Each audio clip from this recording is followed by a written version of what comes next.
ஆயுதெழுத்துக்கு உங்களை அன்போடு வரவேற்கின்றோம் நேயர்களே. காங்கிரஸ் தரப்பிலும் பாஜக தரப்பிலும் மாறி மாறி நம்ம டெவலப்மெண்ட்ஸை பார்க்க முடிகிறது. காங்கிரஸ் கட்சி ஒரு பக்கம் ஆட்சியில் பங்கு அப்படிங்கிற விஷயத்தை காங்கிரஸ் கட்சியில் சிலர் வலியுறுத்த, முதலமைச்சர் நாங்கள் கேட்குறதெல்லாம் கொடுப்பார் நீங்கள் பாருங்கள் அப்படின்னு தமிழ்நாடு காங்கிரஸ் கமிட்டி தலைவர் திரு செல்வ பெருந்தகை அவர்கள் தொடர் நம்பிக்கை தெரிவித்து வருகிறார். அவங்க என்ன செய்ய போகிறாங்க, அவங்களுடைய கட்சி நிர்வாகிகள்லாம் இப்போது தேசிய தலைமை சம்மன் பண்ணி கூப்பிட்டுருக்குறாங்க, அவங்க கருத்து கேட்க போகிறாங்க, காங்கிரஸில் என்ன நடக்க போகுது அப்படின்னு தான் தமிழ்நாட்டில் இருக்கக்கூடிய பல கட்சிகள் உற்று நோக்கி கொண்டிருக்கக்கூடிய நிலையில் திடீர்னு இந்த பக்கம் பார்த்தா பாஜகவில் மாறி மாறி ஆலோசனை கூட்டங்கள் நடைபெறுது. காலையில் பிஜேபி ஆஃபீஸில் ஒரு மீட்டிங், மாலையில் ஆர்எஸ்எஸ் ஆஃபீஸில் ஒரு மீட்டிங்.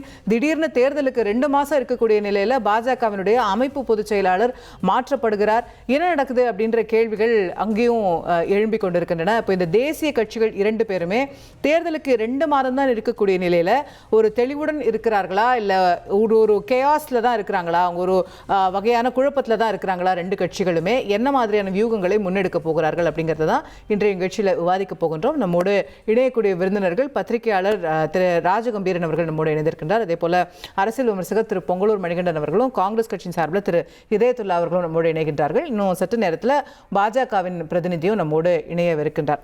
திரு ராஜகம்பீரன் அவர்கள்ட்ட தொடங்கலான்னு, காங்கிரஸ் கூட்டணி ரீதியாக ஒரு கேள்வி போயிட்டு இருந்தது. அதுக்கு முன்னாடி நான் லேட்டஸ்ட் டெவலப்மெண்ட்லேருந்து ஸ்டார்ட் பண்ணலான்னு நினைக்கிறேன். பிஜேபியில் அதிரடியாக கேசவ விநாயகம் அவர்களுடைய மாற்றம் என்ன மெசேஜை சொல்கிறதா நினைக்கிறீங்க? தேசிய கட்சிகள் என்று சொன்னாலே அவங்க ஒரு மாநில தலைவரை குறிப்பிட்ட காலத்திற்கு, ஒரு 3 ஆண்டு காலத்திற்கு நியமிக்கிற போது அவருக்கு ஃபாலோவர்ஸ் உருவாயிருவாங்க. கொஞ்ச நாள் கழிச்சு அந்த தலைவரை மாற்றுகிற போது, புதிதாக ஒரு அணி கட்டமைக்கப்படுகிற போது பழைய அணியில் இருக்கிறவங்களுக்கு நம்பகத்தன்மை சிக்கலுக்குள்ளாகிறது. நீங்க காங்கிரஸ் கட்சியா இருந்தாலும் சரி, பாஜகவா இருந்தாலும் சரி, ஒரு தேசிய கட்சியில யாரை ஃபாலோ பண்றதுன்னு ஒரு தொண்டர். இப்ப நீங்க திமுகவுக்கு தலைவர்னா ஸ்டாலின் தான், வேற யாருமே கிடையாது. அதனால அவர்கள் அந்த கட்சிக்குள்ள ஒற்றை தலைவர் அப்படிங்கிறது. அதனால அதிமுக கூட ஒற்றை தலைமைங்கிற கோரிக்கை அங்கிருந்து தான் புறப்படுகிறது. யாரை ஃபாலோ பண்றதுன்னு தெரியல அப்படிங்கிறதுல தான் புறப்படுது அது. அதனால கட்சிகளுக்குள்ள இருக்கக்கூடிய உட்கட்சி பிரச்சனைகளை அவங்க பூசி மொழி வைப்பாங்க. ஒரு கட்டத்துக்கு மேல அதை சரி செய்யவே முடியாது, பூசி முழுக முடியாத இடம் வருகிற போது கத்திரிக்காய் முத்துனா கடத்தலுக்கு வர்றது மாதிரி வெளியில வந்துடும். அந்த சங்கதிகள் லேசுவாசா கசிகிற விஷயங்கள்லாம் ஊர்ஜிதப்படுத்தப்பட்ட உண்மைகளாக மாறும். அதை தான் நான் பார்க்கிறேன். பட் கேசவ விநாயகம் விஷயத்தில் இது ஏதோ போன மாநில தலைவர் மாதிரி இந்த மாநில தலைவர்னால வந்த குழப்பமா தெரியலையே. அவர் 2015 கிட்டத்தட்ட 10 ஆண்டுகளுக்கு மேல இந்த பதவியில் இருக்கிறார். இல்லை, தொடர்ந்து அவர் மீது பல்வேறு புகார்களை பல்வேறு சமூக வலைதளங்கள் எல்லாம் வெளிப்படையாக பேசியிருக்கிறாங்க. அப்பொழுதெல்லாம் செவி சாய்க்காதவர்கள் இப்பொழுது தேர்தல் வேளையில ஏதோ ஒரு பாதிப்பை, பின்னடைவை தருமோ, இவர் இருப்பதனால அங்க ஒரு பின்னடைவை வருமோ. இப்ப எப்படி அதிமுக கூட்டணிக்காக அண்ணாமலை மாற்றப்பட்டார்னு சொல்றாங்க, அது மாதிரி தான் இது ஒரு தேர்தல் கணக்குல தான். இதுல ஏதாவது அதிமுக கணக்கு இருக்கா என்ன? இல்ல, இதுல அதிமுக கணக்கு கிடையாது. பாஜகவினுடைய உட்கட்சி குழப்பம் வெளிப்படையாக ஒரு விவாதத்துக்கு வந்திருக்கிறது. அதனுடைய ஒரு ரியாக்ஷனா தான் இவருடைய மாற்றத்தை நாம் பார்க்க வேண்டியது. பட் இது தேர்தல்ல என்ன மாதிரி ஒரு தாக்கத்தை அந்த கட்சியில ஏற்படுத்துன்றது கேள்வியா இருக்கு. இது 2 வகையில போகலாம். ஒண்ணு, நீங்க சொல்ற மாதிரி அவர் இருந்தா தடை அப்படின்னா அவரை மாத்தி ஒரு நல்ல ஆளை போட்டு அவங்க வேகமா வேலை செய்யலாம்.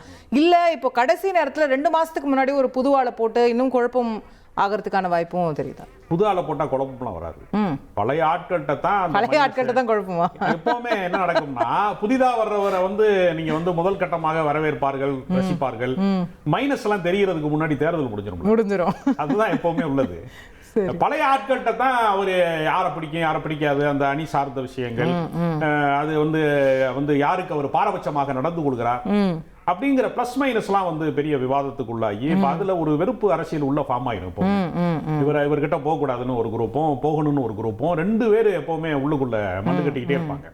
அதனால பழைய ஆட்கள்கிட்ட இருந்து புதிய ஆட்களுக்கு மாறுகிற போது ஒரு புத்து எழுச்சி வரும், அதுக்குள்ள ஒரு புத்துணர்வு வரும். அப்படிதான் நினைப்பாங்க அரசியல் கட்சியில. ஓகே, கேட்போம். பாஜகவின் பிரதிநிதியாக திரு அஸ்வத்தாமன் அவர்கள் நம்மோடு இணைந்திருக்கிறார். அவரே நிகழ்ச்சிக்கு அன்போடு வரவேற்கின்றேன்.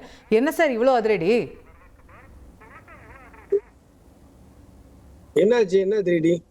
கேசவ விநாயகத்தை மாத்திருக்காங்களே, தெரியாதா உங்களுக்கு? அப்படியா? சார் நீங்க என்ன கலாய்க்கிறீங்களா? இல்ல நியூஸ் வந்திருக்கா? நான் டிராவல்ல இருக்கேன். ஆமா சார், கேசவ விநாயகம் அவர்களை கட்சி பொறுப்புகள்ல இருந்து விடுவிச்சிருக்காங்க. இப்போ 1/2 hour முன்னாடி நியூஸ். அது அமைப்பு பொதுச் செயலாளர் பதவியிலிருந்து அவர் விடுவிக்கப்பட்டிருக்கிறார். அடுத்து யாருன்றது இன்னும் தெரியல. இல்ல அபிஷியல் நியூஸா? ஆமாம்.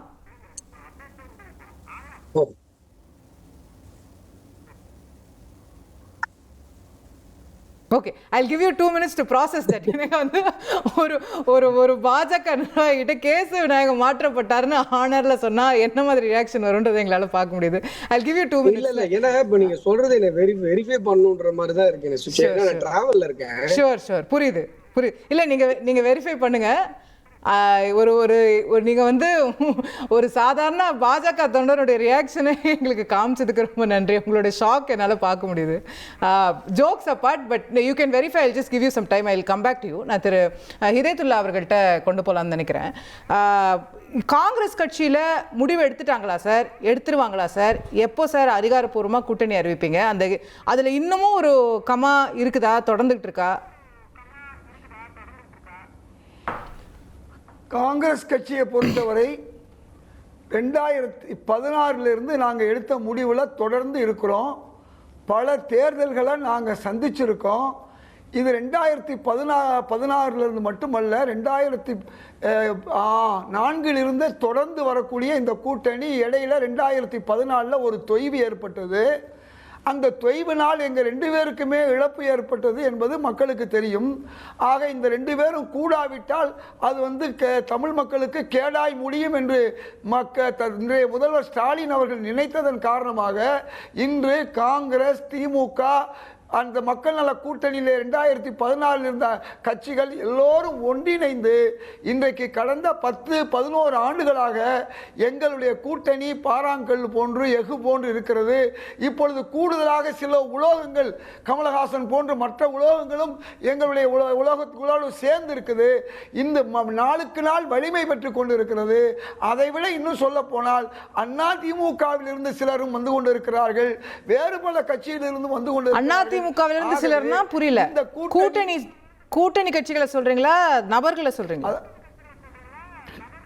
இல்ல கூட்டணி கட்சிகள், அதிமுக நபர்கள் எல்லாருமே திமுகவிலே வந்து இணைந்ததை நீங்கள் பார்த்து கொண்டிருப்பீர்கள் சமீபத்தில். இப்ப அது ஒரு பக்கம் இருக்கட்டும். நாங்க நாளுக்கு நாள் வந்து மெருகேறி வருகிறோம். சரி, ஆனால் இருந்த கூட்டணி நீங்க இப்போ அதிகாரத்தில் பங்கு கேக்குறீங்களா இல்லையா? இது இன்னைக்கு நேத்து கேட்கலாமா? 2000 அவங்க தரேன்னு சொல்லிட்டாங்களா? நாங்க கூட்டணியாக இருக்கும். சரி, தரேன்னு சொல்லிட்டாங்களா? என்ன சொல்லிருக்காங்க? என்ன ஒரு கேள்வி கேட்டீங்க, அந்த கேள்விக்கு பதில் சொல்லும் போது சொன்ன சார் எனக்கு புரிஞ்சிச்சு. இன்னைக்கு நேத்து இல்ல, ரொம்ப நாளா கேட்டுட்டு இருக்கோம்னு சொல்றீங்க. அப்ப அவங்களோட பதில் என்னன்னு கேக்குறேன் நான். அதுக்கு தான் நான் ஒரு பதில் சொல்றேன். 2006 திராவிட முன்னேற்ற கழகம் அந்த நேரத்தில் வந்து மைனாரிட்டியாக இருக்கும் பொழுது கூட நாங்கள் நினைத்திருந்தால் பங்கு கேட்டிருக்க முடியும். கேட்டோம். ஆனால் எங்களுடைய அகில இந்திய தலைமையும் இங்க இருக்கக்கூடிய திராவிட முன்னேற்ற கழக தலைமை ஒன்றிணைந்து அந்த நேரத்தில் எங்களுக்கு கொடுக்கவில்லை. இன்றும் எங்களுடைய மேலிடம் பேசிக் கொண்டிருக்கிறது. இதற்கும் தேர்தல் கூட்டணிக்கும் சம்பந்தமே இல்லை. எங்கள் கூட்டணி ஸ்ட்ராங்கா இருக்குது. இதுல யாரும் வர முடியாது. அதாவது நீங்க விடுதலை சிறுத்தைகள் தலைவர் போல சொல்றீங்க, ஆட்சியில் பங்கு கேட்போம், கொடுத்தாலும் கொடுக்காவிட்டாலும் திமுகவுடன் தான் கூட்டணி. நீங்க அப்படியே வைத்துக் கொள்ளலாம். எங்கள் நண்பர் திருமாவளவன் அவர்கள் போன்றுதான் நாங்கள் இருக்கோம். அதுக்கு சில காரணங்களை சொல்லணும். காங்கிரஸ் வந்து இன்றைக்கு இருக்கக்கூடிய வலிமையில தொடரணும் சொன்னா உங்களுக்கு நன்றாக தெரியும். முதல்ல காங்கிரஸ் 67 காங்கிரஸ் ஆட்சியில் இருந்தது. அதன் பிறகு திமுக முதல் கட்சியாகவும் காங்கிரஸ் 2வது கட்சியாகவும் வந்தது உங்களுக்கு தெரியும். அதற்கு பிறகு நாங்கள் எம்ஜிஆர் அவர்களை ஆதரித்ததன் காரணமாக நாங்கள் 3வது இடத்துக்கு போனோம். இன்றைக்கு தாவேகா போன்று வேறு எந்த கட்சிகளோடு சேர்ந்தாலும் நாங்கள் 4வது இடத்திற்கோ 5வது இடத்திற்கோ போய்விடுவோம் என்றுதான் எங்களுடைய கட்சி தொண்டர்களை தலைவர்களை எல்லாம் நாங்கள் சொல்லி இதுதான் சரியான வழி, இதுதான் வந்து இந்த கூட்டணி தான் தொடர வேண்டும் என்று சொல்லிக் கொண்டிருக்கிறோம். ஆகவே நாங்கள் ஏற்கனவே செய்த தவறை மீண்டும் செய்யக்கூடிய வாய்ப்பு இல்லை என்றாலும் கூட அகில இந்திய தலைமை ஒரு நல்ல முடிவை எடுக்கும். கேட்போம். திரு மணிகண்டன் எவ்வளவு தெளிவா இருக்காங்க பாருங்க. அவங்கள போய் நீங்க குழப்பம்னு சொல்றீங்க. அவங்க பாரதிய ஜனதா கட்சி ஒரு சித்தாந்தத்தின் அடிப்படையில் இயங்குற இயக்கம். அதுல தலைவராக யார் வேணாலும் இருப்பாங்க. ஆனா மன்னிக்கவும் பிஜேபியில. ஆனா காங்கிரஸ் கட்சியில அப்படி இல்லை. யார் அந்த குடும்பத்திலிருந்து வருகிறார்களோ அவர்கள் சொன்னாதான் தலைவராக முடியும். அப்போ இந்த இரு கட்சிகளுமான வேறுபாடு இப்படிங்கிறது ஜனநாயகம் என்பது காங்கிரஸ் கிடையாது. முதல்ல இப்போ காங்கிரஸ் கட்சி கடந்த சில ஆண்டுகளாக திமுகவோடு சேர்ந்து கொண்டு, திமுக உட்பட எல்லோரும் சேர்ந்து கொண்டு பாரதிய ஜனதா கட்சி எல்லா கட்சியும் அழிக்கிறது, அழித்து ஒழிக்கிறது நல்லா பேசிட்டே வந்தாங்க. இந்தியா பூரா பல மாநிலத்தில் சொன்னாங்க, தமிழ்நாட்டுல அதிமுகவை கபலீகரம் செய்யணும்னு சொன்னாங்க. ஆனா இன்றைக்கு நான் கேட்கிறேன், காங்கிரஸ் கட்சி வளர்ந்திருக்கிறதா வீழ்ந்திருக்கிறதா? வளர்ந்திருந்தா 25+25 வாங்குங்க, பிசிக 6+12 வாங்கட்டு, மதிமுக 12 வாங்கட்டு, மற்ற கட்சியெல்லாம் 12 வாங்கட்டு, கூடுதலா எல்லாம் வளர்ந்துருப்பாங்க இல்லைங்களா? நீங்க நல்லா திமுக நீங்க அண்ணாமலை படத்துல வர மாதிரி ரேட் ஏத்தி விட்டுட்டே போறீங்க. நல்லா இருக்கு. நீங்க கொடுங்க 50 சீட் பிஜேபிக்கு. பிஜேபி சொன்னீங்கல்ல, நீங்க கொடுங்க 50 சீட் பிஜேபிக்கு. நீங்க தருவீங்களா? காங்கிரஸ் வாங்கட்டும் என்று நீங்க கொடுப்பீங்களா? மேடம், எங்களை தான் பிஜேபி அழிக்குதுன்னு சொல்லிட்டீங்க, உங்களை தான் அழிக்காம திமுக அரவணைக்குது. அரவணைக்கிற கட்சிகளிடம் கூடுதலா இடம் பெற்று வளர்ந்து. சார் சிம்பிளான கேள்வி இல்ல சார், சிம்பிளான கேள்வி சார். இன்னைக்கு காங்கிரஸ் அதிமுகவோட கூட்டணிக்கு வருது, ரைட்டா? பிஜேபி மறந்துடுங்க, பிஜேபி விட்டுட்டு நீங்க காங்கிரஸோட கூட்டணிக்கு போறீங்க. நீங்க கொடுப்பீங்களா 50 சீட்டு காங்கிரஸ்க்கு? மேடம், அது வந்தா பாக்கலாமுங்க, முதல்ல வரப்போறது இல்ல. அது நாங்க கொடுக்க மாட்டோம், அந்த பக்கம் மட்டும் ரேட் ஏத்தி விடுவோம்னா எப்படி? இல்ல நான் ஏன் சொல்றேன் மேடம், நீங்க பிஜேபி காரணம் காட்டி அதிமுக இவ்வளவு நாட்களா 4 ஆண்டுகளா விவாதம் பண்ணீங்களா? இன்றைக்கு ஏன் அதை பேச மாட்டீங்க? உங்களுக்கு காங்கிரஸ் கட்சியை உங்களுக்கு திமுக வளர்த்திருக்கிறதா? அவன் மற்ற கட்சியில வளர்த்துதான் சீட்டு அதிகம் வாங்குங்க. அப்போ ஒண்ணு இல்ல, 1980 இதே காங்கிரஸ் கட்சி திமுக கூட்டணி ஆட்சிக்கான வாய்ப்பை உருவாக்கியது. 112 தான் போட்டிட்டது திமுக. அதாவது பெரும்பான்மை பெற வேண்டும் என்று சொன்னால் 114 வேணுங்க. ஆனா அதுல கூட 6 குறைவா போட்டிட்டது. அப்போ அதே மாதிரி 2006 நடந்தது. அப்போ திமுக தான் ஆட்சியில் பங்கு அதிகாரத்தில் பங்கு என்பதை ஒத்துக்கொண்டு குறைவான போட்டிட்டு இருக்கிறது. ஆனால் அதிமுக தெளிவா சொல்லுங்க, ஆட்சியிலும் அதிகாரத்திலும் பங்கு கிடையாது, தனித்துத்தான் அதிமுக ஆட்சி தெளிவா இருக்குது. திமுக தெளிவா இல்ல குழப்பமாயிடுச்சு. ஜோதிமன் பேசுறாங்க, மாநில பேசுறாங்க, அதே மாதிரி திருச்சி வேலுசாமி பேசுறாரு, ராஜேஷ்குமார் பேசுறாரு. எல்லோருமே காங்கிரஸ் கட்சி திமுகவோட கூட்டணி வேண்டாம் குழப்பத்தில் போயிட்டாங்க. விசிக அதிகமாக குழப்பது, ஒட்டுமொத்த குழப்பத்திலும் தவிர்ப்பது இன்றைக்கு திமுக தான். அப்போ விசிக பேசிட்டு இருக்கு. அப்போ எல்லோரையும் தாக்கு பிடிக்க முடியாமல், சமாளிக்க முடியாமல் இதனை கொண்டிருக்கிறது திமுக. நீங்க என்னவெல்லாம் சொன்னீங்களோ அந்த வினை இன்றைக்கு விளைவாக வந்திருக்கிறது. எனவே அதிமுகவுக்கு எந்த பாதிப்பும் வராது. காங்கிரஸ் கட்சி போன்ற எல்லா கட்சிகளும் சேர்ந்து திமுக வீழும். ஓகே, கேட்போம் திரு இதயத்துல. அதாவது ஏதோ காங்கிரஸும் திமுகவும் இன்னும் சீட்டு ஒழுங்கா சீட்டு எவ்வளவுங்கிறது தெரியாம சொல்றாரு. அதே கேள்வியை நான் கேட்கிறேன், என்டிஏ கூட்டணியில யார் யாருக்கு எத்தனை சீட்டு முடிவாயிருக்கா? முதல்ல அவங்க முடிவு பண்ணட்டும். ரெண்டாவது விஷயம், உங்களுக்கு காங்கிரஸுக்கு மேல ஏற்கனவே ரொம்ப கரிசனம் எடப்பாடியாருக்கு இருந்துச்சு. அதிமுக எதிர்பார்த்துச்சு எப்பவாவது காங்கிரஸ் வருமானு. காங்கிரஸ் வரல, சீச்சி இந்த பழம் புளிக்கும்னு பாஜக பக்கம் போனாங்க. ரெண்டாவது தாவேகா அதே மாதிரி எதிர்பார்க்குது. எல்லாருக்கும் தெரியும் இன்னைக்கு தமிழ்நாட்டில் காங்கிரஸ் எங்கு செல்கிறதோ அது வெற்றி வரும்னு தெரிஞ்சதுனாலதான் காங்கிரஸுக்கு இவ்வளவு பிளஸ் பாயிண்ட். ஆனா நாங்க எங்கேயும் போக மாட்டோம். ஏன்னா கொள்கை அளவுல சமூக நீதியை காக்கிறதுல, தமிழ் மக்களுக்கு அதிகமா உதவி செய்யறதுல, தமிழர்களுடைய மொழிகளை பாதுகாக்கிறதுல திமுக இருக்கிறதுனால காங்கிரஸ் திமுகவோட இருக்குது. இன்றைய முதல்வர் ஸ்டாலின் அவர்கள் தொடர்ந்து எந்த ஒரு பிரச்சனையா இருந்தாலும் நாங்கள் அவருக்கு எதிராக போராட்டம் பண்ணாலும் அழைச்சு பேசி அதை சரி செய்து கொடுக்கிறார். நாங்க மட்டுமல்ல, யாரு கேட்டாலும் செஞ்சு கொடுக்கிறாரு. இப்படிப்பட்ட ஒரு முதல்வர், இப்படிப்பட்ட ஒரு கொள்கை கூட்டணியோட காங்கிரஸ் இருந்துகிட்டு இருக்கு. இதுல எந்த விதமான மாற்றமும் இல்லை. சொல்லுவேன் ஐயா, ஒரே கேள்வி. திமுக மதுரை மாவட்ட செயலாளர் தளபதி அவர்கள் பேசிய பேச்சு எப்படி ஆதரிக்கிறீங்க, நினைக்கிறீங்களா? அவர் சொன்ன உண்மையா பொய்யா?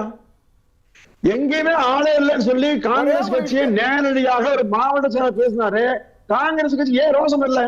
எங்க சொன்னீங்களா அதிமுகவை அழிக்கிறது பிஜேபி? நீங்க ஒரு பிரச்சாரம் காட்டுறீங்களா, பரிதாபப்பட்டீங்களா? அப்ப உங்களை அழைத்தோடுவாங்க, நீங்கள் அழைந்து போயிட்டு சொன்னாங்களே, அது என்ன பண்ணீங்க? அதாவதுங்க, திரு டிடிவி தினகரனும் திரு எடப்பாடியும் பேசிய பேச்சுகள் தளபதி பேசினது, சட்டமன்ற உறுப்பினர் மாவட்ட செயலாளர் தளபதி பேசிய பேச்சுக்கு பதில் என்ன? கேள்வி கேட்டீங்க, நான் பதில் சொல்றேன். நீங்க கேள்வி கேட்டீங்க, நான் பதில் சொல்றேன், எனக்கு பதில் சொல்ல விடுங்க. அதே மாதிரி பாஜக அதிமுகவை, அதன் தலைவர் எம்ஜிஆர் ஜெயலலிதாவை கேவலமா பேசுறது இன்னைக்கு இருக்கு. அதையும் தெரிஞ்சுக்கங்க. முக்கியமான ஒரு விஷயம். அதை விட ஒரு பூத்துக்கு கூட ஆளுங்க காங்கிரஸ் கட்சியிலன்னு சொல்லி வெளிப்பட சொல்றாரு. அதற்கு நீங்க வந்து கவலைப்படாம ஒப்பீடு வேலைக்கு போறீங்களே, உங்களை பத்தி சொல்லுங்க. என்ன பதில்? இன்னைக்கு மக்கள் பேசுற, இன்னைக்கு மக்கள் உங்களை பத்தி என்ன பேசிக்கிட்டு இருக்காங்க? நேத்து வரையும் திமுக பேசுது பாருங்க, மக்கள் திமுக பேசுது. நாங்க சார், நாங்க யாரையும் பேச வேண்டியதில்லை. இன்னைக்கு தாவேகாவுக்கும் அதிமுகவுக்கும் தான் சண்டை, எங்களுக்கு சண்டை இல்லை.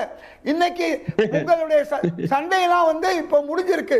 பாஜக உங்களை கேவலமா பேசின அளவுக்கு யாரும் உங்களை கேவலமா பேச முடியாது. அதே மாதிரி இன்னைக்கு தாவேகா உங்களை கேவலமா ஊழல் சக்கிட்டு பேசுற மாதிரி யாரும் பேச முடியாது. எதிரா நீங்க இது அன்னை இந்திரா காந்தி அவர்களை முதல்ல அடிச்சு விட்டு என்ன சொன்னாரு? அந்த மாதிரிங்களா? இல்ல, அம்மையார் இந்திரா காந்தி அவர்களை முதல்ல அடித்து விட்டு என்ன வார்த்தை கருணாநிதி பேசினாருங்க? அந்த மாதிரியா? ஐயா சொல்லுங்க. நான் நேத்து நடந்ததை சொல்றேன். நான் நேத்து நடந்ததை சொல்றேன். நீங்க 100 வருஷம் நேத்து பல சொன்ன எல்லாமே ஒண்ணுதான், எல்லாமே ஒண்ணுதான். ஒரு நான் பேசும், நீங்க பேசி முடிச்சோட நான் பேசுறேன், நான் பேசி முடிச்சோட இல்லைன்னா எனக்கு கேட்காது. நான் வெளியில இருக்கேன், நான் வெளியில இருக்கேன். ஐயா சொல்லுங்க, ஐயா சொல்லுங்க. நீங்க பேசுங்க, நான் உங்களுக்கு பதில் சொல்றேன். ஐயா சொல்லுங்க. நான் ஏன் கேட்டேன்னா, அன்னை இந்திரா காந்தி அவர்களை முதல்ல அடித்து விட்டு ஒரு வார்த்தை சொன்னாங்க, சொல்ல விரும்பல. அதை எப்படி பொருத்தமா ஏத்துட்டீங்க? இன்னைக்கு நேற்று இல்லைங்க, தந்தை பெரியார் காலம், மகாத்மா காந்தி காலத்துல ஒருத்தருக்கு ஒருத்தர் விமர்சனம் செய்தது, பிறகு ஒன்றுமையா இருந்தது. இந்த நாட்டையே காந்தி தேசமா ஆக்கணும்னு சொல்லி தந்தை பெரியார் சொன்னது மட்டுமல்ல, அண்ணாவுக்கும் பெரியாருக்கும் இப்படி பல தலைவர்களோடு பிரச்சனைகள் எல்லாம் இருந்தது. நான் சொல்வது என்னன்னா, நேற்று நடந்தது என்ன? தினகரன் அவர்களை எடப்பாடியார் பேசியது என்ன? எடப்பாடி அவர்களை தினகரன் பேசியது என்ன? திரு அண்ணாமலை உங்க எடப்பாடியாரை பத்தி பேசினது என்ன? செல்வி ஜெயலலிதா அவர்களை பேசியது என்ன? எம்ஜிஆரை பற்றி பேசியது என்ன? அமித்ஷா அவர்கள் ஊழல் சக்தி என்று சொன்னது என்ன? இதெல்லாம் உலகம் தெரிஞ்ச விஷயம். Okay, let's move on. திரு ராஜகம்பீரன் அவர்கள்ட்ட கொண்டு போக நினைக்கிறது, காங்கிரஸுடைய நிலைப்பாட்டில் தடுமாற்றம் அப்படிங்கிறது இருக்கா, இல்லை இது ஒரு ஸ்ட்ராட்டஜியா? தடுமாற்றம்னு இதை சொல்ல முடியாது. அவர்கள் அவர்கள் கட்சியை காப்பாற்றிக் கொள்வதற்கு கூடுதலாக சீட்டு வாங்கணும், அந்த கட்சியை வளர்ப்பதற்கான ஒரு வாய்ப்பாக இந்த தேர்தல் காலங்களை பயன்படுத்திக் கொள்ள வேண்டும் என்பதற்கான ஒரு உத்தியாகத்தான் அதை கையாளுகிறார். முரண்பட வேண்டும் என்றால் அது கொள்கை ரீதியான முரண்பாடாக, வேறு ஒரு நீண்ட கால முரண்பாடாக அது இருக்கணும். இது நட்பு முரணாகத்தான் இருக்கிறது, பகை முரணாக மாறவே இல்லையே. ஒரு சிலர் மாற்று கருத்தை முன்வைக்கிறார்கள். ஜனநாயகம் என்பதே மாற்று கருத்தை முன்வைப்பதற்காக. பகை முரண் இல்லைன்றதே நம்ம எப்படி சொல்ல முடியும்? இப்ப அவர் தளபதி அவர்கள் பேசின உதாரணத்தை சொல்றாரு. நீங்க சமூக வலைதளங்களை திறந்தீங்கன்னா மாணிக் தாகூர்ல இருந்து எல்லாரும் எப்படி பரஸ்பரம் விமர்சிச்சுக்கிறாங்கன்னு நம்ம பார்க்க முடியுது. இல்ல, அது பகை முரண் கிடையாது. இப்ப தளபதி பேசும்போது கூட வாக்கு ரொம்ப குறைவா இருக்கு காங்கிரஸுக்கு. நீங்க டாக்டர் சொல்றாரு உங்க உடம்பு ரொம்ப வீக்கா இருக்கு அப்படின்னு சொன்னா, டாக்டர் நமக்கு எதிராக பேசுறாருன்னு அர்த்தம் கிடையாது. உடம்பு கொஞ்சம் தேத்தணும், ரொம்ப வீக்கா இருக்கிய ஆளு அப்படின்னு சொல்றாருல, அது மாதிரிதான் அது. நாங்க தான் கூட்டு போய் ஓட்டு வாங்கக்கூடிய சூழ்நிலையில இருக்கு. காங்கிரஸ் கட்சியை களத்துல நீங்க பலப்படுத்தலைங்கிற விமர்சனம் தான். டாக்டர் என்ன தனியா கூப்பிட்டு சொல்லுவாரா, மைக் போட்டு எல்லாருக்கும் சொல்லுவாரா? அரசியல் எதுவுமே தனியா பேச முடியாதுல்ல. ஒரு கட்சி பற்றி விமர்சனத்தை தனி அறையில கூப்பிட்டு பேசுவாங்களா? உங்க கூட்டணி குறைகள் இருந்தால் எங்க கூட்டணி கட்சி சார், நிறைகள் இருந்தால் வெளியில் சொல்லுங்க, ஓட்டல் எழுதி கூட்டணி கட்சி செய்ய முடியுமா? அதிமுகவை பத்தி அண்ணாமலை பிரஸ் மீட்ல விமர்சனம் வைக்கும் போது ஏன் அது பெரிய பேச பொருளாச்சு? என்னங்க உங்க சொந்த கூட்டணி கட்சியை இப்படி விமர்சிக்கிறீங்கன்னு தானே ஆச்சு. அதே தானே இங்கேயும். இல்ல, அது வேற. அதிமுக இருந்த போது இருந்த விமர்சனம் அது. இவர்கள் சேர்ந்து இருக்கும் போது சேர்ந்து இருந்தப்போ வந்தனாலதான் அது அப்புறம் பிரிஞ்சது. அதுக்கு பின்னாடி பிரிஞ்சது சொல்றீங்களா? அது விமர்சனம் வேற. அவர் கூட்டணியை உடைக்க வேண்டும் என்பதற்காகத்தான் ஜெயலலிதா குறித்து விமர்சனம் வைத்தாரு. அது திட்டமிட்டு செய்யப்பட்டது. வேண்டுமென்றே எல்லா தலைவர்கள் குறித்துமே மிக மோசமான அவரோட எண்ணம் என்னவா வேணா இருந்துட்டோம் சார். நான் கொடுக்குற ஒரே எக்ஸாம்பிள் அவர் விமர்சிச்சது ஒரு பெரிய பேச பொருளானுச்சு, அரசியல் எல்லாரும் என்னங்க அப்படின்னு கேட்டோம் இல்லையா? அதே தானே அப்போ இந்த பக்கமும் அப்படிங்கிறது. அவர் விமர்சனம் அவரோட நல்ல நோக்கத்துல சொல்லிருக்கலாம், இல்ல அவர் வேண்டான்ற நோக்கத்துல சொல்லிருக்கலாம், அது வேற. இப்போ தளபதி அவர்கள் நல்ல நோக்கத்துல சொன்னார்னே வச்சுக்கோங்க, ஆனா பொதுவெளியில சொல்லலாம். ரெண்டுக்குமான வித்தியாசம் இருக்கு. நீங்க அண்ணாதுரை குறித்தெல்லாம் அவர் பேசியது இருக்குல்ல, தேவர் வந்து ஓட ஓட விரட்டினார்னு பேசுன மாதிரி அதுல வன்மம் இருக்கிறது. நீங்க தளபதி பேச்சுல வன்மம் இருக்கிறதா? நான் சொல்லக்கூடாது, நாங்க ஒரு 3000-4000 ஓட்டு தான் நீங்க வச்சிருக்கீங்க அந்த தொகுதியில அப்படின்னு சொல்றது இருக்கு இல்லையா, அது வந்து வன்மத்துல சேராது, கலை யதார்த்தத்தை சார்ந்தது. கலை யதார்த்தத்தை சொல்வதும் வன்மம் சார்ந்து வந்து ஒரு வரலாற்று பிழையை வந்து திரிபவாதமாக மாற்றி பேசுவதும் எப்படி ஒன்னா இருக்கும். ஜெயலலிதாவை விட என் மனைவி வந்து ரொம்ப ஆளுமை மிக்கவரெல்லாம் சொன்னார் அண்ணாமலை. இதெல்லாம் வந்து ஒரு ஏற்புடைய விஷயமா? நீங்க 1000 விமர்சனம் வைக்கலாம், தனி மனித விமர்சனத்தை எல்லாம் அவர் முன்வைத்தார். அதனால அவருக்கு ஒரு உள்நோக்கம் இருந்தது, இந்த கூட்டணியை உடைக்க வேண்டும். இப்ப இங்கே மாணிக் தாகூருக்கோ இல்ல இங்க இருக்க விமர்சனம் செய்பவர்களுக்கோ கூட்டணியை உடைக்க வேண்டும் என்கிற உள்நோக்கம்லாம் கிடையாது. எங்களுக்கு இன்னும் கூடுதலாக அதிகாரம் வேண்டும், இன்னும் நாங்க கூடுதலாக மதிக்கப்பட வேண்டும் அப்படிங்கிற கோரிக்கை தான் அதற்குள்ள இருக்கிறதா நான் பார்க்கிறேன். அதுக்குள்ள ஒரு பகைமுரண் இன்னும் தோன்றவே இல்லை. ஏன்னா பகைமுரனுக்கு வந்து சும்மா வந்து இந்த தாவேகாவை காரணமா காட்டிக்கிறாங்க. அது கட்டமைப்பு இல்லாத ஒரு கட்சி. இப்ப தாவேகாவை ஒரு காரணமா வச்சு திமுக கூடுதல் சீட் வாங்க நான் நினைக்கிறேன். ஏன்னா தாவேகா வந்து இன்னும் உறுதி செய்யப்படாத அந்த யுக்தி வெற்றி பெறும்னு நினைக்கிறீங்களா? இவ்வளவு ஓபனா தெரிஞ்சிச்சுன்னா அதுக்கு மேல அது என்ன யுக்தியா இருக்கு? எல்லாருக்கும் தெரியுது அப்ப நீங்க சொல்ற மாதிரி. ஆமாங்க, தாவேகா வந்து வலிமை பெறாத இயக்கம். அதை காண்பித்து எங்களுக்கு மாற்று பாதைகள் இருக்கிறது, நீங்க ஒர்க் அவுட் ஆகுமான்னு கேக்குறேன். ஒர்க் அவுட் ஆகவே ஆகாது. தேசிய தலைமை, அதாவது இந்தியா கூட்டணி என்கிற ஒரு மிகப்பெரிய ஒரு தொடர்ச்சியில வந்து திமுக இருக்கு. இந்தியா கூட்டணியினுடைய தென்னிந்திய முகமாக திமுக தான் இருக்கிறது. ராகுல் காந்தியே அவர்களுடைய சொந்த கட்சிக்காரர்களே பிரதமர் வேட்பாளராக முன்மொழிவதற்கு முன்பு முன்மொழிந்தவர் யாருன்னா மு க ஸ்டாலின் அவர்கள் தான். அதே மாதிரி பல இடங்கள்ல இந்தியா கூட்டணி சார்பா பீகார் வரைக்கும் ஒரு தேர்தல் பிரச்சாரத்திற்கு போகக்கூடியவராகவும் இருக்கிறார். அதெல்லாம் பார்க்கிற போது இது நீண்ட தொடர்ச்சி கொண்டதாக இருக்கிற காரணத்தினால் எதுக்காக திருமாவளவன் போன்றவர்கள் கூட விமர்சனங்களை வைத்தாலும் நான் இந்த மைதானத்துக்கு இந்த கிரவுண்டுக்குள்ள தான் நாங்க விளையாடுவோம், இதை விட்டு வெளியே போக மாட்டோம்னு சொல்றாருல. அப்ப விமர்சனங்கள் செய்வார்கள், ஆனால் அந்த கிரவுண்ட் விட்டு வெளியே போக மாட்டாங்க. ஓகே, கேட்போம். திரு நாகராஜ் அவர்கள் நம்மோடு இணைந்திருக்கின்றார், அரசியல் விமர்சகர். அவரை நிகழ்ச்சிக்கு அன்போடு வரவேற்கின்றேன். திரு நாகராஜ், இந்த காங்கிரஸ் கட்சியில் இருக்கக்கூடிய மாற்றங்கள், வாத பிரதிவாதங்களை எப்படி எடுத்துக்கிறீங்க? திரு ராஜகம்பீரன் சொல்ற மாதிரி இட் இஸ் எ ஸ்ட்ராட்டஜி அப்படிங்கிற, எலெக்ஷன் நேரத்தில் எல்லா கட்சிகளும் கையாளக்கூடிய ஒரு ஸ்ட்ராட்டஜி, ஆனால் கூட்டணி விட்டு வெளியே போயிடுவாங்கன்னு சொல்ல முடியாது அப்படின்னு. இல்ல நான் டே ஒன்ல இருந்து நம்ம டிபேட் சொல்லிட்டு இருக்கேன், அவங்க நிச்சயமா வெளில போறதுக்கு வாய்ப்பு இல்ல. வெளில போனா எங்க போவாங்க அப்படின்ற ஒரு கேள்வியும் வந்து இருக்கு. தாவேகா நம்பி யார் போவாங்கன்னு தெரியாது. ஏன் தாவேகா நம்பி காங்கிரஸ் போனோம்? முதல்ல இது வந்து இந்த நிமிஷம் வரையும் ஒரு வின் பண்ற டீம். இந்த டீம் வந்து இது வந்து ஒரு இடத்துல கூட தோல்வி அடையவே இல்லை. அதுதான் உண்மை. ஏன் இந்த டீம் விட்டு வெளில போனோம் அப்படின்றதுதான் விஷயம். நான் ஆனா ஒரு வாரத்துக்கு முன்னாடி நம்ம டிபேட்ல தான் நான் இணையதள சார்ட்டே சொன்னேன், இது ஸ்ட்ராட்டஜியாவே வந்து காங்கிரஸ் வந்து பண்ணிக்கிட்டே இருக்கு, மத்த எல்லா ஸ்டேட்லயும் இதை பண்ணிக்கிட்டு இருக்கு, மத்த எல்லா ஸ்டேட்லயும் பண்ணி கூட்டணி கட்சியோட கருத்து இருக்கிற வேலையிலேயே காங்கிரஸ் ஈடுபட்டு இருக்கு அப்படின்னு நான் டேட்டாவோட சொன்னேன்.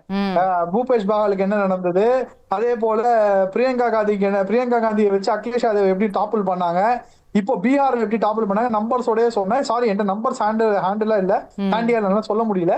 இது ஆல்ரெடி சொன்ன விஷயம் தான், ரைட்? காங்கிரஸ் இந்த மாதிரி வேலையை தொடர்ந்து செய்து கொண்டிருந்தால் காங்கிரஸ் இல்லாத ஒரு எதிர்கட்சியை உருவாக்க முடியும். ஏன்னா என்ன நினைக்கிறாங்க அப்படின்னா, எல்லா ஸ்டேட் பார்ட்டிஸும் வந்து ஒன்னாகி போகணும் அப்படின்னு நினைக்கும் போது காங்கிரஸை அவிழ்த்து விட்டுட்டு போனோம் அப்படின்னு ஒரு முடிவுக்கு வந்தாங்கன்னா எல்லாரும் கஷ்டப்படுவாங்க, காங்கிரஸ் கஷ்டப்படும். காங்கிரஸ் தன்னுடைய பலத்தை புரிந்து பேச வேண்டும் என்பதுதான் என்னுடைய ஒரே விஷயம். எந்த இடத்துல வந்து திமுக கூட்டணி காங்கிரஸ் குறை வைத்தது? அவங்க பலத்துக்கு மீறி அவங்களுக்கு சீட்டு கொடுத்தாங்க, அவங்களை எல்லா இடத்துலயும் ஜெயிக்க வச்சாங்க, கன்வெர்ட் பண்ண வச்சாங்க. அதாவது காங்கிரஸ் ஸ்ட்ராங்கா இருக்கிற மாநிலத்துல கூட சிலது லெஸ் than 10 வரும்போது நீங்க 10க்கு 10 MP சுலையா வந்தது. இதற்கு மேல முதல்வர் என்ன செய்ய முடியும்? என்னதான் எதிர்பார்க்கறாங்க அவங்க? சும்மா இந்த டிராமாவெல்லாம் அதர் ஸ்டேட்ஸ் வச்சுக்க சொல்லுங்க. திமுக போன்ற கட்சியிடமோ இல்ல முதல்வர் இந்த மாதிரி வச்சுக்கிட்டா அவர் கெட் அவுட்னு சொல்றதுக்கு யோசிக்க மாட்டார். ஓகே, அப்படிலாம் வாய்ப்பு இருக்கா என்ன? கெட் அவுட்லாம் சொல்லிடுவாங்களா என்ன? ஆமா, இந்த மாதிரி ரொம்ப டார்ச்சர் பண்ணிட்டு தான் போங்க, நான் தேமுதிக மிச்ச கட்சியெல்லாம் சேர்த்து அட்ஜஸ்ட் பண்ணிக்கிறேன், நானே 200 தொகுதியில நிக்கிறேன், முடிஞ்சதை பாத்துக்கோங்கன்றவர். In that case loser will be Congress னு ஃபீல் பண்றீங்க? அப்படி நடந்தா இல்ல I want to reiterate I want to reiterate this again. என்ன விஷயம் நான் சொல்றேன், நான் திருப்பி சொல்றேன் இந்த இடத்துல, பூபேஷ் பாகல் ஜெயிக்க வேண்டிய ஒரு சிஎம் கேண்டிடேட்டுங்க, ரைட்? கடைசி வரையும் அவருடைய ஆதரவாளர்களுக்கு சீட்டு கொடுக்காம ராகுல் காந்தி செய்த குழப்படியில் தோத்தாங்க அந்த எலெக்ஷனை. இப்போ லேட்டஸ்ட் பீகார்ல 63 சீட்டு வாங்கினாங்க. வெஸ்ட் சம்பாரன் டிஸ்ட்ரிக்ட்ல எல்லாம் அவங்களுக்கு பிரசன்ஸே கிடையாது, அங்கதான் வேணும்னு சொல்லி மூக்கால எடுத்து சீட்டு வாங்கினாங்க.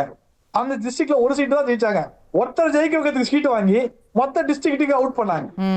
அதே போலதான் அகிலேஷ் யாதவ் யூபியில பிரியங்கா காந்தியை வந்து சீஃப் மினிஸ்டர் ஆக்குறேன்னு சொல்லி பிரியங்கா அகிலேஷ் யாதவ் சீஃப் மினிஸ்டர் சொல்லி கூட்டணி பேசி கடைசியா பிரியங்கா காந்தி வந்து சீஃப் மினிஸ்டர் கேண்டிடேட் ஆகிட்டாங்க. என்ன நடிச்சிட்டு இருக்காங்க? இப்போ கேரளால T20 ஒரு பார்ட்டி வந்திருக்குங்க, அவங்களுக்கு தெரியும்னு நினைக்கிறேன். T20 ஒரு பார்ட்டி வந்திருக்கு. அந்த பார்ட்டி உருவாக்கத்துக்கு காங்கிரஸ் தான் காரணம். எல்லாரும் இந்த மாதிரி இங்க பாருங்க, ஜெயிக்கணும் என்ன இருந்தா ஜெயிங்க, அரசியல் பண்ண என்ன இருந்தா அரசியல் பண்ணுங்க. மக்களுக்கு ஏன் தெரியுமா நம்பிக்கை வர மாட்டேங்குது? ராகுல் காந்தியோட இன்காம்பிடன்சி மட்டும்தான். இங்க பிஜேபி மேல குற்றம் சொல்வதற்கு நிறைய விஷயங்கள் இருக்கிறது. நான் வந்து பிஜேபி வந்து 100% 10% ரைட்னு நான் சொல்லல. ஆனா ராகுல் காந்தி மாதிரி ஒரு இன்காம்பிடன்ட் லீடர் இருக்கும் போதுதான் இங்க மிகப்பெரிய கேள்விக்குறியாகுது. ஏன் எந்த இடத்துல மு க ஸ்டாலின் குறை வச்சாங்க? எந்த இடத்துல வச்சாங்க திமுக? ஏதாவது இடம் சொல்லுங்க. சீட் அட்ஜஸ்ட்மெண்ட் இல்லையா? இல்ல எங்கயா? எங்கேயுமே இல்ல. வெறும் வாய்ச்சவடால் மட்டும்தான் காங்கிரஸ். கேப்போம், என்ன குறை உங்களுக்கு, என்ன பிரச்சனை, ஏன் இவ்வளவு இழுக்கிறீங்கன்னு கேக்குறேன். திமுக மீது எந்த குறையும் இல்ல, நாங்க குறை சொல்லல. யாரோ அதாவது இப்ப கொஞ்ச நேரத்துக்கு முன்னாடி அப்புறம் ஏன் இன்னும் முடிவாகல? நாகராஜ் என்பவர் கார்த்தி சிதம்பரம் சொல்றாரு, நாங்க குழு போட்டுட்டோம், அவங்க தான் குழு போடல, பேச்சுவார்த்தைக்கு இவங்க வரல அவங்க வரல, மாறி மாறி ஏன் இது ஒரு பப்ளிக் டிபேட்டா மாறிக்கிட்டே இருக்கு? நீங்க கேள்வி இவ்வளவு நீளமா கேட்டீங்க, எனக்கு கொஞ்சம் நீளமா பதில் சொல்றதுக்கு அனுமதி சொல்லுங்க. அதாவது எங்க கூட்டணின்னு சொன்னா தேர்தலுடைய நாள் வரும் வரை எங்களுக்குள்ள பேச்சுவார்த்தை நடக்கும். எங்களுக்குள்ள இல்ல, எல்லா கட்சியோட பேச்சுவார்த்தை நடக்கும். இன்னைக்கு எப்படி பாஜகவுக்கு அதிமுகவுக்கு இடங்கள்லாம் முடிவாகல, எந்த இடம்லாம் முடிவாகல, அதுக்கெல்லாம் காலம் இருக்கு, நேரம் இருக்கு. திமுக சரியான நேரத்தில் முதல் சிறு சிறு கட்சிகளை அழைத்து அவர்களுக்கு கொடுத்த பிறகு அப்புறம் காங்கிரஸுக்கு கொடுக்கும். அதுக்கு இடையில ஒரு பேச்சுவார்த்தை முடிஞ்சிடும். அது ஒரு பக்கம் இருக்கட்டும். எங்களை பத்தி சகோதரர் நாகராஜ் ரொம்ப கவலைப்படுற, நான் கூட அது ஒரு நகைச்சுவையா எடுத்துக்கிட்டேன், அதனாலதான் அவருக்கு பதில் சொல்லல. ஒரு விஷயத்தை புரிஞ்சுக்கங்க, காங்கிரஸ் எந்த மாநிலத்துல என்ன ஸ்ட்ராட்டஜி எடுக்கணுங்கிறது காங்கிரஸுக்கு தெரியும். அதை யாரும் சொல்ல வேண்டியது இல்லை. அதாவது இல்ல, நீங்க எடுத்த ஸ்ட்ராட்டஜியால தோல்விதான் அடைஞ்சிருக்கீங்கன்னு சொல்றாரு. இதுவரைக்கும் எடுத்த எல்லா ஸ்ட்ராட்டஜியும் சொன்னீங்க. ஒரு பாஜக நீங்களே சொன்னீங்க, ஒரு பாஜகவை பத்தி தெரியும் பேசுறாரு. இப்போ ஒரு பாஜக ஆதரவாளராகவே இருக்கட்டும், பாஜகவுல இன்னைக்கு என்ன நடக்குதுங்கிறத பத்தி தான் அவர் பேசணும். நீங்க என்ன கேட்டீங்க? இது என்ன சார்? நீங்க கூட பேசலாம் சார், நீங்க கூட பேசலாம் பாஜக என்ன நடக்குதுன்னு. நான் அதிமுக பத்தி நிறைய பேசுனீங்க முன்னாடி எல்லாம். ஆமா, நீங்க அதிமுக பத்தி பேசாம வந்திருக்கீங்களா? எம்மா நான் பேசலாமா? ஆமா சார், நான் வெளியில இருந்து பேசுறதுனால நீங்க பேசுறது கூட எனக்கு என்னன்னு கேட்கல. ஒரு நான் வந்து இடையிலே பேசும்போது எனக்கு கொஞ்சம் சிரமமா இருக்கு. நான் உங்களோட உட்கார்ந்து பேசும்போது நான் விளக்கமா பேச முடியும். நான் கொஞ்சம் நேரம் கொடுங்க, ஒரு கேள்வி கேளுங்க, நான் பதில் சொல்றேன். அதனால எங்க கட்சியை பொறுத்தவரை எந்த மாநிலத்தில் என்ன செய்யணும்னு எங்க தலைவர்களுக்கு தெரியும். நாளைக்கு கட்சி வீழ்ந்து போனா பாதிக்கப்படுறது யாரோ இல்லை, எங்க கட்சி தான். எங்க கட்சி தலைவர்களுக்கு தான் அது பாதிப்பு. எங்களுக்கு தெரியும் எந்தெந்த மாநிலத்தில் என்ன செய்யலாம். இப்ப தமிழ்நாட்டுக்கு வருவோம். அவர் தமிழ்நாட்டு விஷயத்துல இன்னைக்கு பாஜக முதல்ல திரு அண்ணாமலைக்கு நயினார் நாகேந்திரனுக்கு நடுவில் என்ன நடக்குது? ஒரு மாநில தலைவராக இருக்கக்கூடிய நயினார் நாகேந்திரனுக்கு ஏன் இவர் கட்டுப்படாம இருக்கிறாரு? ஏன் பல விஷயங்கள் இன்னும் பாஜகக்குள்ளேயே பிரச்சனைகள் இருக்கு. அதிமுகவுக்கும் அவங்களுக்கு உள்ள பிரச்சனை, இதையெல்லாம் அவங்க பேசி முடிச்சுட்டு வரட்டும், எங்களை பத்தி கவலைப்படட்டும். நாங்க எங்களுடைய மேலிடமும் திமுகவுடைய மேலிடமும் இங்க இருக்கக்கூடிய முதல்வர் ஸ்டாலின் அவர்களும் பேசுவாங்க, நல்ல முடிவு எடுப்பாங்க. எங்களுக்கு எந்த பிரச்சனைகளும் இல்ல. கூட்டணி தொடர்கிறது, கூட்டணி பலமா இருக்குது. ஆனா எங்களுக்குள்ள என்ன இடங்கள் என்பது மற்ற கட்சியிலே முடிவாகல, எங்க கட்சியிலே முடிவாகல. அதுக்காண்டி இதை ஒரு பெரிதுபடுத்தி குறை சொல்ல வேண்டிய அவசியம் இல்ல. Okay sir. திரு நாகராஜ், பிஜேபியில் என்ன சார் நடக்குது? என்ன நடக்கணும்? எலெக்ஷன் தயாராகிட்டு இருக்காங்க, சீட்டுகள் முடிவு பண்ண ஆரம்பிச்சிட்டாங்க, எலெக்ஷன் நோக்கி போக ஆரம்பிச்சிட்டாங்க. அசைக்க முடியாத சக்தி எல்லாம் அசைச்சு பார்க்கறாங்களே, எப்படி இது? யார் அதை அசைக்க முடியாத சக்தி? இவ்வளவு நாள் 10 ஆண்டுகளாக அசைக்க முடியாத கேசவ விநாயகம். இங்க பாருங்க, போன டிசம்பர் மாசமே கட்சியில இருக்கக்கூடிய எல்லாருக்கும் தெரியும் கேசவ விநாயகம் மாற்றப்படுவார் அப்படின்ட்டு. திரு நாகராஜ், உங்களுக்கும் தெரியும் இல்ல, உங்களுக்கும் தெரியும் போன டிசம்பர், அதுக்கு முந்தின டிசம்பர், அதுக்கு முந்தின டிசம்பர்னு இப்படி பல முறை அவரை மாற்றுவாங்க, இதோ மாற்ற போறாங்க, இதோ தெரிஞ்சிருச்சு, எல்லாருக்கும் தெரிஞ்சிச்சு. இது வந்து கட்சிக்குள்ள பேசப்பட்டு கொண்ட வந்த விஷயம் தான். ஆனா இது நடந்துருமா அப்படிங்கிறது, இது நடந்துருச்சு அப்படிங்கிறது ஒரு பெரிய முக்கியத்துவம் வாய்ந்தது தானே? இல்ல இது நடந்திருக்கு. அவங்க வந்து அந்த பொசிஷனுக்கு ஒரு ஆளை எதிர்பார்க்கறாங்க. பிஜேபின்ற கட்சி எப்பவுமே அந்தந்த பொசிஷனுக்கு ரைட்டான ஃபிட்டான பர்சன் வரணும்னு நினைக்கிறாங்க. ரைட், அவங்க 2-4 பேரை நர்ச்சர் பண்ணி வச்சிருந்தாங்க. அதுல குறிப்பா ஒரு ஆளை வந்து 2024 அவங்க இண்டக்ட் பண்ணணும்னு நினைச்சாங்க. ரைட், பட் அவர் யார் அவங்க இண்டக்ட் பண்ணணும்னு நினைச்சாங்களோ, நான் எலெக்ஷன் கிட்ட வரேன் அப்படின்னு சொன்னதுனாலதான் அந்த டிலே ஆச்சு. இல்லைன்னா 2024 அந்த ஜனவரியே மாத்திருக்கப்படணும். இப்போ அதான் ஜனவரி மாத்திட்டாங்க. Is also ready. இன்னும் ஐ திங்க் நம்ம மீட்டிங் முடியறதுக்குள்ள, நம்ம நிகழ்ச்சி முடியறதுக்குள்ள யாருன்ற அந்த பேரும் வந்துரும் தான் நினைக்கிறேன். 3 பேர் தயாராக இருக்கிறார்கள், இதற்காகவே ரெடி பண்ணி வச்சிருக்காங்க. டெல்லியில வந்து 2 ட்ரைனிங் அட்டெண்ட் பண்ணிட்டு இல்ல சார், இப்ப நீங்க சொல்ற மாதிரி அவ்வளவு பிளான்ட் இல்ல நீங்க சொல்ற மாதிரி அவ்வளவு பிளான்ட் டிரான்சிஷனா அது இருந்தா, இன்னைக்கு தடதடன்னு ஒரு 10 தலைவர்கள் RSS அலுவலகத்துல கூடி ஒரு ஆலோசனையை நடத்தி அதனுடைய முடிவில் இது வந்து இன்னமும் அபிஷியல் பிரஸ் ரிலீஸ் கூட நீங்க சொல்ற மாதிரி அந்த பெயரோட வரல. சோ இது இப்போ ஒரு அபிஷியல் டிரான்சிஷனா இருந்தா நேரடியா பிரஸ் ரிலீஸ் வந்திருக்கும்ல. நேரடி இவ்வளவு பெரிய ஆலோசனை, இங்க பரபரப்பு, காலையில அண்ணாமலை போகல, மாலையில அண்ணாமலை போறாரு, இவ்வளவு பரபரப்பு எதுக்கு? இங்க பாருங்க, காலையில அண்ணாமலை போகாததுக்கு ரீசன் வந்து அவருக்கு வேற ஒரு அசைன்மெண்ட் கொடுக்கப்பட்டிருந்தது. ஒரு கூட்டணி கட்சி தலைவரோட பேச வேண்டிய வேளையில் அவர் கொடுக்கப்பட்டிருந்தது. அதற்காக காலை அவர் சென்றார். இது just take it on the note, இது உண்மையான விஷயம். காலைல அவர் கூட்டணி கட்சி தலைவரோட ஒருத்தர் பேச போயிருந்தார். இன்ஃபேக்ட் மத்தியானம் அர்ஜுன் ராம்பால் சார் வந்திருந்தாங்க. மத்தியானம் வந்துட்டு அவரும் வந்து அந்த தலைவரை வந்து போய் சந்தித்தார். அவர் அண்ணாமலை பேசிட்டு அவங்க 2 பேரும் போய் சந்திச்சாங்க. சோ இங்க எந்த குழப்பமும் எந்த ஒரு இதுவும் இல்ல. ஜெனரலா பிஜேபியில யாரா நிதின் நபீன் எதிர்பார்த்தீங்களா? அதிரடியா தான் அனௌன்ஸ்மெண்ட் இருந்தது. இந்த அதிரடி அனௌன்ஸ்மெண்ட் பிஜேபியோட பேட்டர்ன். நிதின் நபீன்ங்கிற நபரை எதிர்பார்க்கல சார், நிதின் நபீன்ங்கிற நபரை எதிர்பார்க்கல. ஆனா அது correct sir. But JP Nadda JP நட்டாவுடைய பதவி காலம் முடிஞ்சிருச்சுங்கிறது ஒரு உலகறிந்த செய்தி. It is a matter of headlines. ஆனா ஒரு ஜெனரல் செக்ரட்டரி ஆர்கனைசேஷனோட சேஞ்ச், ஒரு ஆர்கனைசேஷன் ஜெனரல் செக்ரட்டரி சேஞ்ச் 2024ல முடிஞ்சிருச்சு. கரெக்ட். சார் அதுக்கு முன்னாடியும் எக்ஸ்டென்ஷன் வாங்குனவர் அவர். சார் 10 ஆண்டு காலமா பிஜேபில யார் சார் பதவியில இருந்திருக்காங்க? கரண்ட் பிஜேபில நீங்க சொல்லுங்க, மாநில தலைவர்ல இருந்து இருக்கக்கூடிய அத்தனை பதவிகளையும் சொல்லுங்க. 10 வருஷமா ஒருத்தர் ஒரே பதவியில இருந்திருக்காருன்னு. இல்ல இதுல ஒரு விஷயம் இருக்கிறது. the word balanceன்றது ரொம்ப முக்கியம். இதுல தலைவரின் தொடர்பை பேலன்ஸ் பண்ண முடிய ஒரு விஷயம். but we are missing the moot point. இல்ல நம்ம வந்து ஏன் வந்துச்சு எதுக்கு வந்துச்சுன்றதுல டைம் ஸ்பெண்ட் பண்ணிட்டு இருக்கோம். நம்ம வந்து இது முன்னாடி பிளான்டா இல்லையாங்கிறதுல டைம் ஸ்பெண்ட் பண்ணிட்டு இருக்கோம். but why remove him is the moot question. அவர் மேல என்ன பிரச்சனை? அவர் மேல என்ன பிரச்சனைன்றது எனக்கு தெரியாது. ஓகேவா? ஆனா அவர் மாற்றப்பட போகிறார் என்பது 2024 ஜனவரி மாதத்திலிருந்து பேசப்பட்ட விஷயம். யார் அதற்காக ட்ரெயின் பண்ணாங்க, யார் அதற்காக போனாங்கன்ற 4 பேரும் எனக்கு தெரியும். குறிப்பாக புருஷோத்குமார் ஜின்னு சொல்லி கன்னியாகுமரியில் ஒருத்தரை வந்து ரொம்ப நாளா ட்ரெயின் பண்ணிட்டு இருந்தாங்க அந்த இடத்துல. அவரும் கட்சி ஆபீஸ்க்கு அடிக்கடி வந்தாரு, நிறைய பொறுப்புகள் கேசவ டிராவல் பண்ணாரு, எல்லாமே பண்ணாரு. ரைட், இப்பயும் எனக்கு தெரிஞ்ச 9 மணிக்குள்ள வந்துரும் தான் நினைக்கிறேன். இன்னைக்கு இன்னொரு 1.5 மணி நேரம் டைம்ல அது யாரு என்னன்றது வந்துரும். ஆனால் ஏன் மாற்றப்படுகிறது, எதற்காக மாற்றப்படுகிறது கட்சி நிர்வாகிகளுக்கு தான் கேட்கணும், அது என்கிட்ட கேட்க முடியாது. ஆனா என்னால ஒரு விஷயம் சொல்ல முடியும், என்னன்னா வந்து இந்த மாற்றம் வந்து நிகழக்கூடிய மாற்றமா இருந்தா எஸ், லேட்டா இருக்கான்னு கேட்டாலும் எஸ் தான். ஆனா அந்த மாற்றம் அவசியமானு கேட்டாலும் கட்சியினர்கிட்ட பேசும்போது எஸ், நாங்க வேற ஒரு டைப் ஆஃப் பர்சன் எதிர்பார்க்கிறோம், ஹூஸ் வெரி டைனமிக்கா இருக்கணும். கேசவ விநாயகம் டைனமிக்கா இருந்தாலும் அது எங்களுக்கு பத்தல, எங்களுக்கு வந்து வேற விதமான ஒரு ஊக்கங்கள் வரணும்.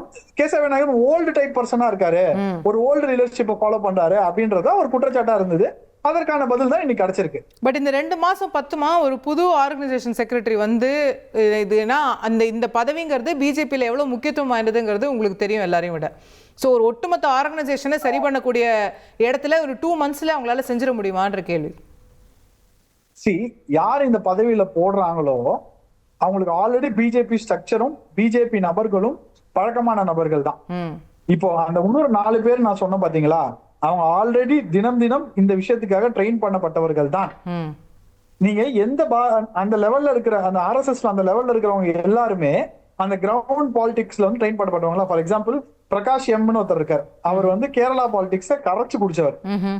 கரைச்சு குடிச்சவர் ஃப்ரம் தமிழ்நாடு. நீங்க எந்த தொகுதி எங்க கொடுத்தாலும் எந்த ஸ்டேட் சொன்னாலும் அவருக்கு தெரியும்.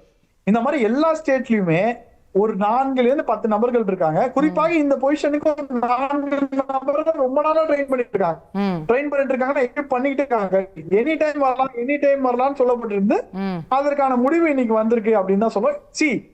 இது வந்து முந்தானேத்தியே வந்து அரசியல் புரட்சிகள் பேசப்பட்டு இந்த மாதிரி இன்னைக்கு மாற்றப்படும். அதற்கு தான் பிஎல் சந்தோஷ் வராரு. இது அரசியல் ரீதியாக ஒரு இதுன்னு சொல்றதோட இன்னைக்கு நடந்த ஒரு விஷயம் வந்து குறிப்பாக வந்து நம்மளுடைய ஸ்ட்ரக்சருக்கு ஏற்ற விஷயம் அப்படின்றத சொல்லிட்டு இருந்தாங்க. சோ அதற்கான விஷயம் நடந்திருக்கீங்க அப்படின்னு நினைக்கிறேன். அண்ணாமலையோட அதிருப்திக்கும் இதுக்கும் தொடர்பு இல்லை அப்படி சிலர் சொல்றாங்க.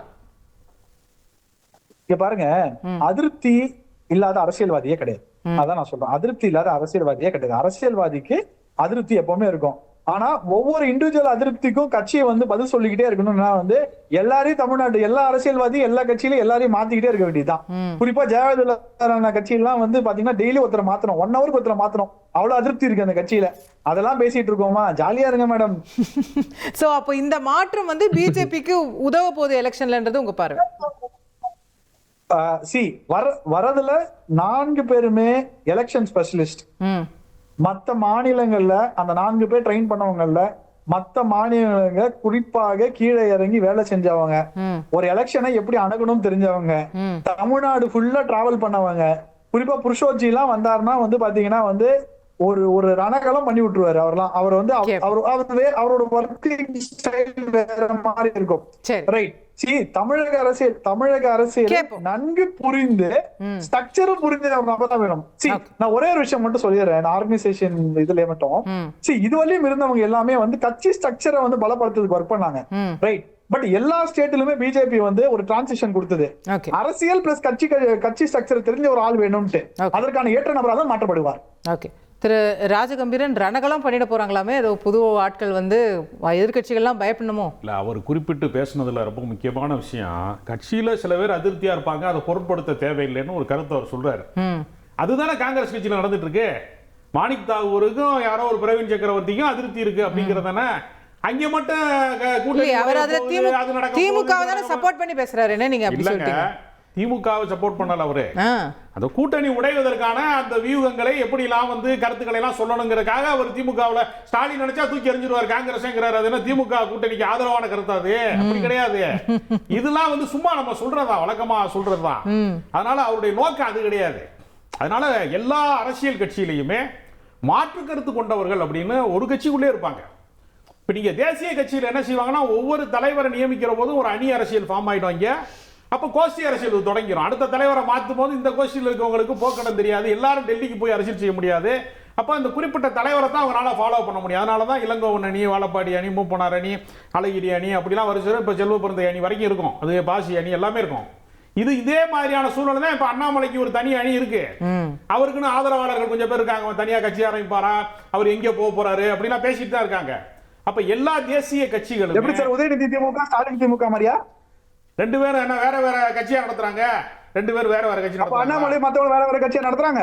அப்படி இல்லையே. அப்படி அதிருப்தி எங்க வந்துச்சு? உங்களுடைய கற்பனையில உதிச்சிருக்கலாம். அப்படி நடைமுறையில எங்க இருக்கு? 2 பேரும் 2 திமுக வச்சிருக்காங்க. உங்களுக்கு கற்பனை இல்ல, இளைஞர் அப்படி வேணா சொல்லிக்கங்க. ரைட். இளைஞரணி இருக்கிறது தனிநபருக்கான அரசியல் அப்படிங்கிறது. இப்போ திமுக உதயநிதி திமுக, ஸ்டாலின் திமுக 2 இருக்குன்றது ஒத்துக்கிறீங்களா இல்லையா நீங்க? ரெண்டும் ஒரு திமுகங்கிறது திமுக காரங்களுக்கு தெரியும். உங்களுக்கு திமுக ஆகணும்னு ஆசை இருக்கிறது எனக்கு புரியுது. உங்களுக்கு 2 திமுகவாதி ஏன் ஆகக்கூடாதுன்னு நீங்க நினைக்கிறீங்க? உங்களுடைய ஆசை வந்து இங்க நடைமுறைக்கு சாத்தியம். கேட்ட கேள்விக்கு பதில் சொல்லுங்க. திமுக 2 இல்ல சார். திமுக ஒரு திமுக மாதிரி, பாஜக ஒரு பாஜக தான். இதுல எங்க மாற்று கருத்து வருது? அப்படியா? இப்ப ஒரு கட்சி பொறுப்புல வந்து நான் வந்து தேர்தல் தொகுதி பொறுப்பாளர் வந்து நான் விளைவிக்கிறேன்னு சொல்றாங்களே, அந்த மாதிரி யாரும் சொல்றாங்களா? திமுக யாராவது சொல்லிருக்காங்களா நான் விளைவிக்கிறேன் அப்படின்னு யாராவது சொல்றாங்களா? அதிருப்திங்கிறதுக்கு அந்த உரிமை வந்து இந்த கட்சி கொடுத்திருக்கு சார். சார் அந்த உரிமை இந்த கட்சி கொடுத்திருக்கு சார். உங்க கட்சியில எதுவுமே கொடுக்கலையா சார்? பேசினாலே தூக்கிடுவீங்களா சார் வெளியில? அப்படியா?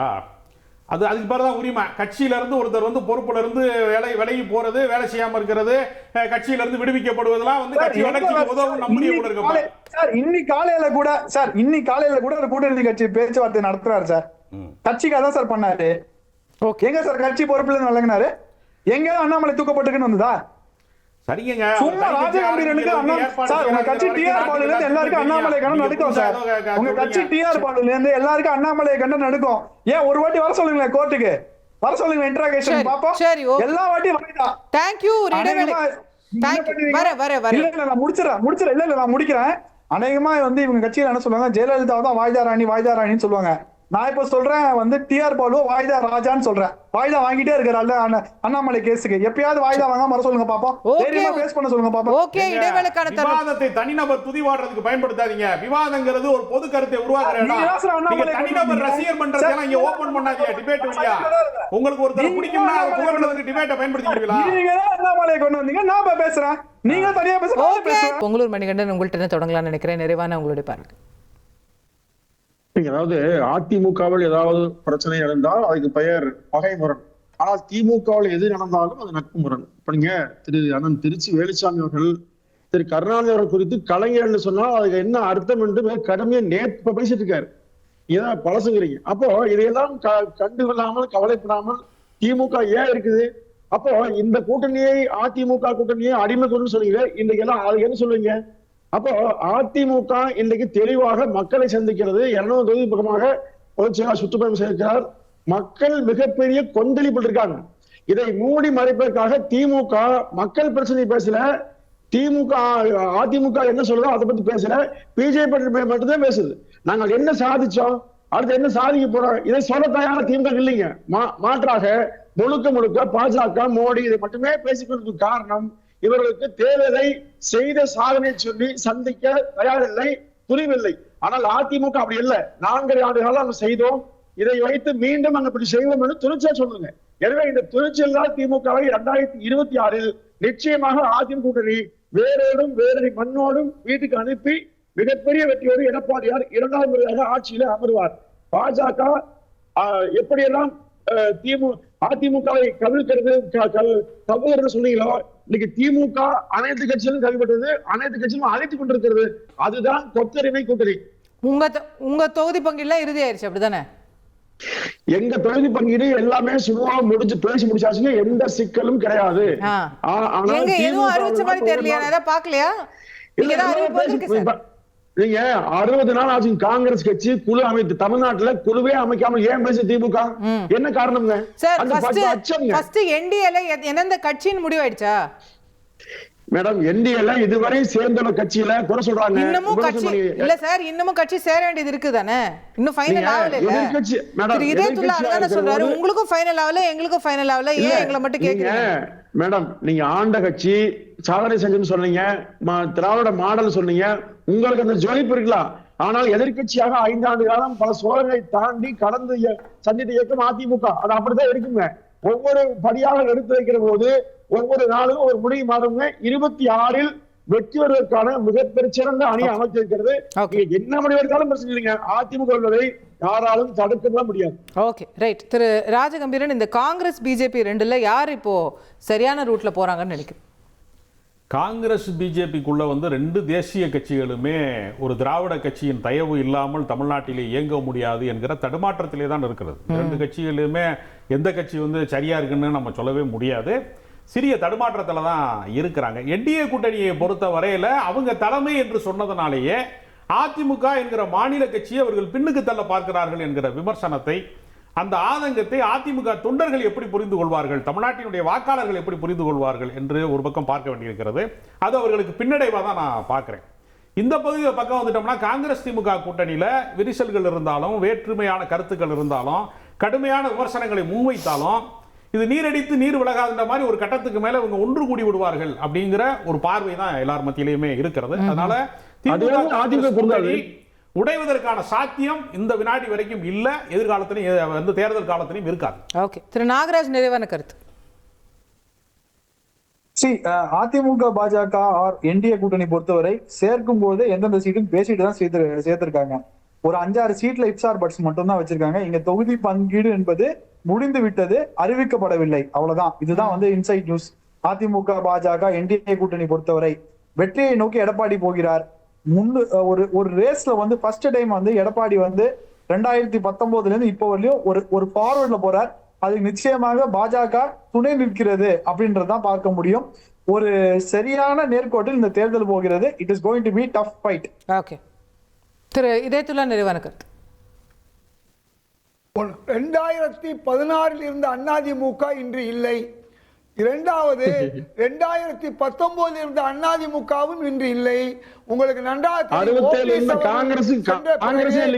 அதிமுக பலவீனம் அடைந்து விட்டது.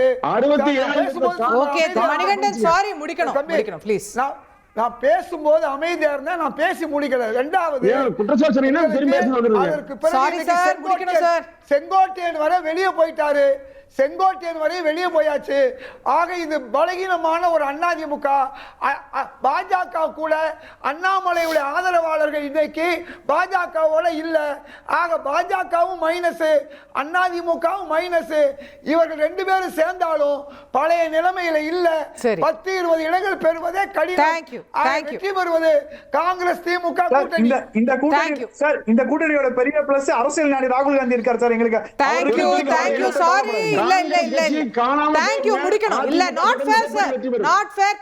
திரு நாகராஜ், நாட் ஃபேர். நம்ம நிகழ்ச்சி நிறைவு செய்தாக வேண்டும். பங்கேற்று கருத்து தெரிவித்த அனைவருக்கும் நன்றி.